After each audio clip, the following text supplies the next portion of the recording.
BJP के किसी भी प्रवक्ता को आप खड़ा करिए, उससे कहिए कि आतंकवाद, पाकिस्तान और मुसलमान, गाय और गोबर, इन वर्ड्स को यूज ना करो और 2 मिनट बोल ले, सिर्फ 2 मिनट। और ऐसा लाइव डिबेट में भी हो चुका है। लेकिन ये बेशरम लोग हैं, बेशरम सरकार है, इनको कुछ समझ में नहीं आता, जनता को गुमराह करते हैं। हिंदू, मुसलमान, गाय, गोबर, गुड़ सब इसी में इन्होंने चला रखा है।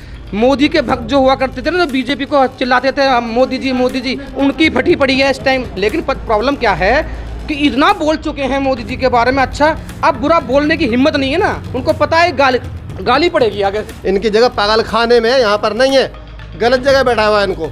इन्हें कुछ पता ही नहीं है यार, कैसे देश चलाना होता है, कैसे काम करना होता है, कैसे समाज देखना होता है। जब भी आता है मुंह उठाते हैं और हिंदू मुसलमान, इसके अलावा कुछ ही नहीं है इनके पास। एक झुंड है ये अनपढ़ों को और पागलों का, सरकार नहीं चल रही है। और बेटी बचाओ का इसका नारा दूसरा है, इनसे ही बेटी बचानी पड़ेंगी हम लोगों को। सेंगर जी हो गए और चिन्मयानंद जी हो गए, ये बीजेपी के तो लोग हैं। ये सारे बिना औलाद के बैठे हुए हैं। देखो औलाद का दर्द तो उसको पता है ना जिसके औलाद होती है, इनको क्या पता औलाद के। सारे रडुए भडुए बैठे हुए हैं, इनको क्या पता।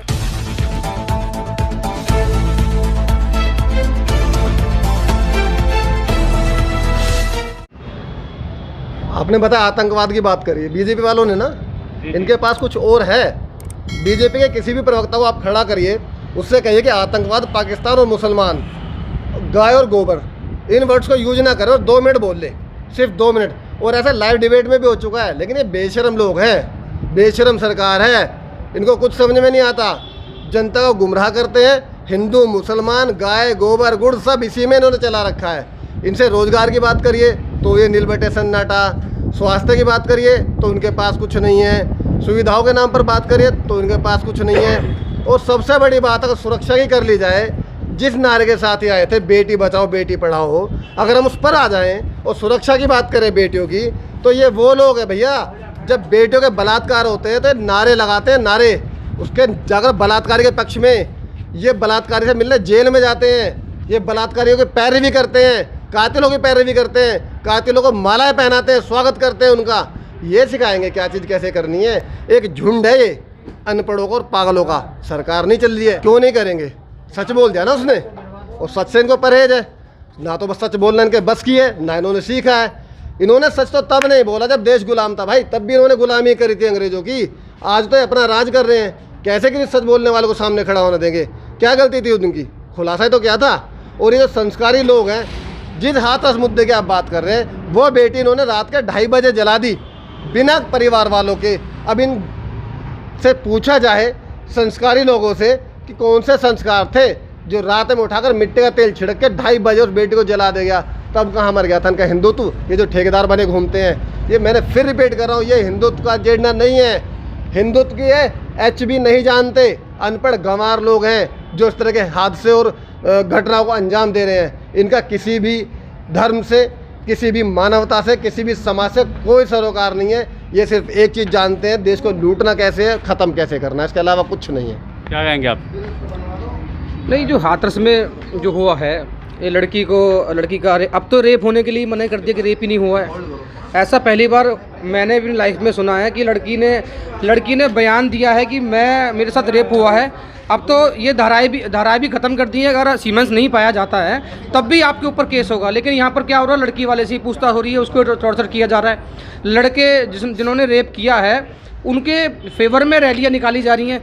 ये पहली बार हमने देखा है देश में जो बेटी पढ़ाओ बेटी बचाओ का इसका नारा दूसरा है, इनसे ही बेटी बचानी पड़ेंगी हम लोगों को। सेंगर जी हो गए और चिन्मयानंद जी हो गए, ये बीजेपी के तो लोग हैं। मुझे तो ना हंसी आती है ऐसी बातें सुन करके कि मदरसे से आतंकवादी निकलते हैं। यार कोई लॉजिक भी हो, मतलब मदरसे आज ही बने हैं क्या? मदरसे तो जब से ये देश है तब से बने हुए हैं। तब से मदरसे में क्या अगर आता है, चलो मान लेते हैं बीजेपी की थोड़ी देर मान लेते हैं कि ये आतंकवादी निकलते हैं, तो यार सरकार तो आपकी है, आप जांच करा लो ना। क्या दिक्कत है? लॉ एंड ऑर्डर किसके पास है? लॉ एंड ऑर्डर पुलिस किसके पास है? इनके पास ही तो है। तो भाई जांच करा लो। देखिए असली चीज़ ये नहीं है इनका, ये जो बयान है कि भाई ये आतंकवादी निकलते हैं, मेन चीज़ वो नहीं है। इनको अपने जो देश के और लोगों के जो असली मुद्दे हैं उससे सिर्फ ध्यान हटकाने वाली बात है और कुछ भी नहीं है कि मुद्दों से कैसे ध्यान हटाया जाए। एकदम से कन्वर्ट कर देते हैं जो एक टॉपिक्स होते हैं। आज जैसे कोरोना काल चल रहा है, इसमें आज कितने लोगों के रोज़गार चले गए हैं, लोगों की सैलरीज पूरी नहीं मिल पा रही हैं, घर चलाना इतना मुश्किल हो रखा है, बिजली के बिल ने परेशान किया हुआ है। क्योंकि हम उत्तर प्रदेश से हैं तो आपको पता होगा उत्तर प्रदेश में देश में सबसे महंगी बिजली उत्तर प्रदेश तो उत्तम प्रदेश बन गया ना।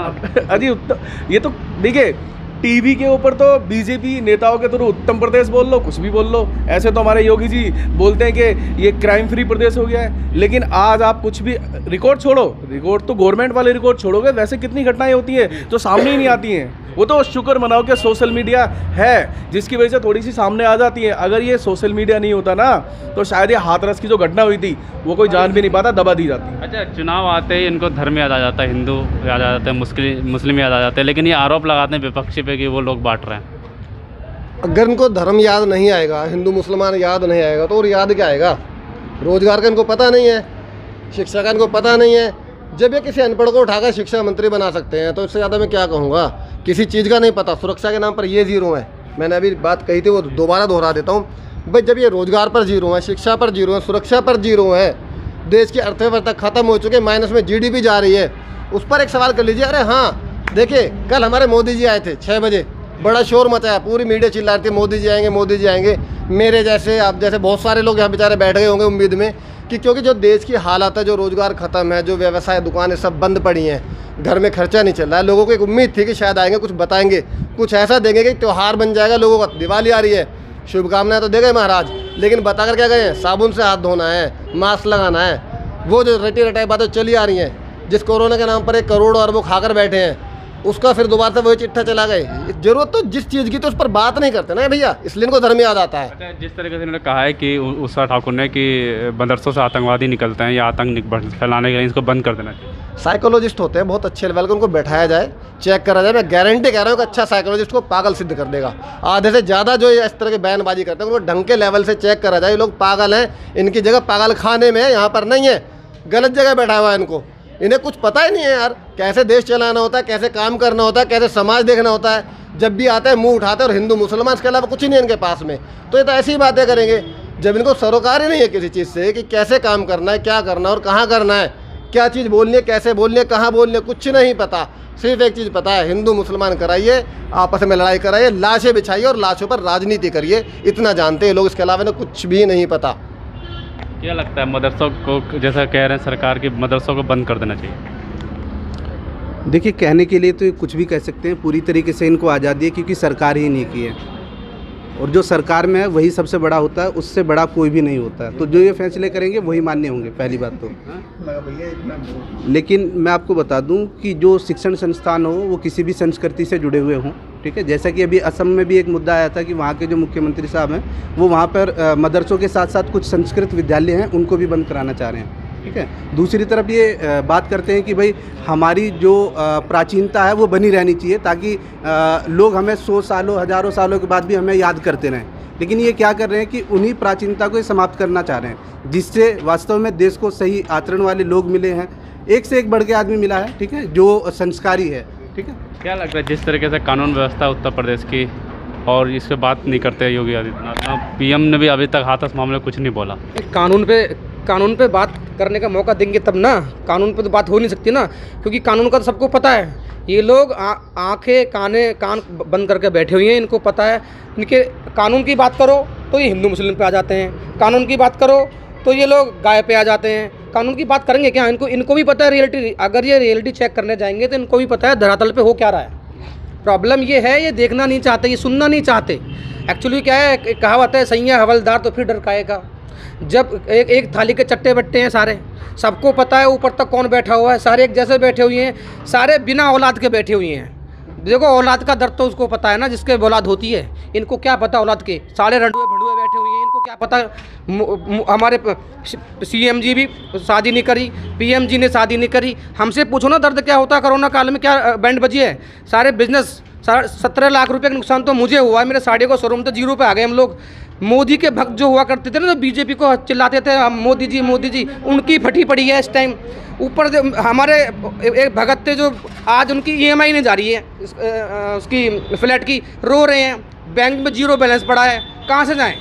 अब मोदी जी खाने को तो देंगे नहीं, अब रियलिटी पता चल रही है लोगों को। लेकिन प्रॉब्लम क्या है कि इतना बोल चुके हैं मोदी जी के बारे में, अच्छा अब बुरा बोलने की हिम्मत नहीं है ना। उनको पता है गाली पड़ेगी आगे से, साले तुम लोगों ने तो चढ़ाया था। देखो हम ये नहीं कहते मोदी जी बुरे, योगी जी बुरे, आपको देखो एक सत्ता से को हमने लात मारी, किक आउट किया, क्यों किया? क्योंकि वो अच्छा नहीं कर रहे थे।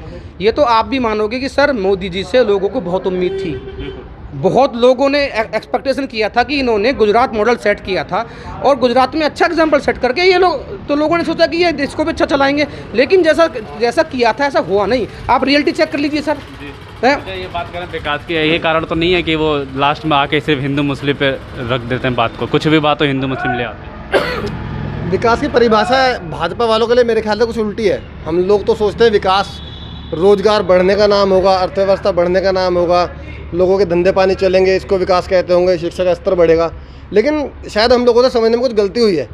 भाजपा के लिए विकास क्या है कि सारी मार्केटें बंद हो जाएं, सबके रोजगार चले जाएं, आपस में मारकाट मचे, लोग घर पर बैठे हों, सिर्फ रोड पे दंगे हो रहे हों, और सबसे बड़ी बात कोई भी शिक्षित ना हो।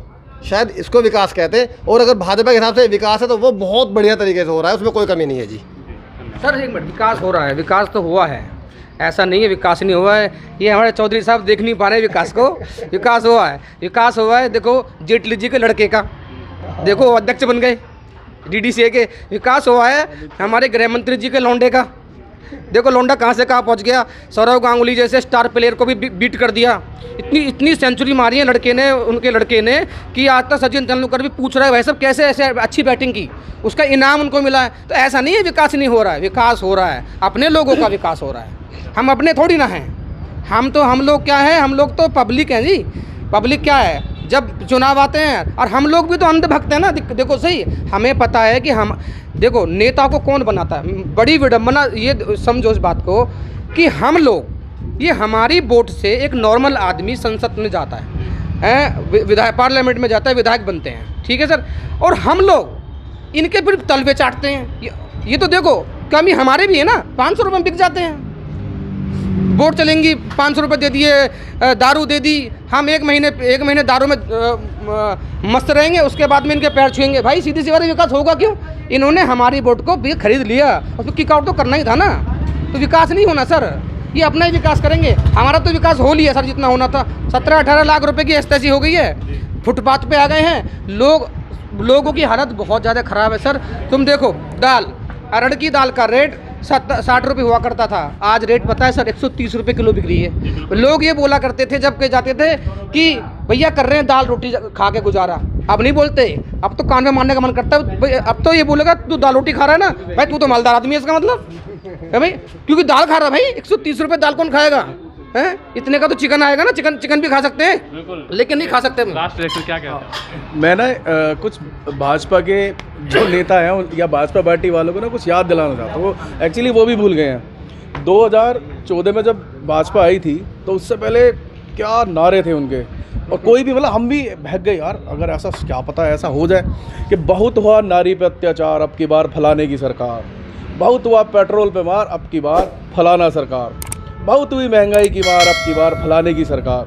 अरे आज वो मुद्दे गायब हैं, वो मुद्दे भाजपा ले ही नहीं रही है। अब मतलब अपने ही मुद्दों से भाजपा भटक चुकी है। आज नारियों पे वार, आपको भी पता है, आप प्रेस में हैं, आप जानते हैं क्या हाल है। और ये लोग तो और उल्टा क्या करते हैं, अपराधियों को बचाने का काम कर रहे हैं। तो मेरी विनती है भाजपा वालों, भैया थोड़ा सा अपने ही मुद्दों पे आ जाओ, कम से कम आम लोगों का कुछ भला तो हो। इतना ना मारो कि यहाँ खाना 2 टाइम की रोटी नसीब ना हो।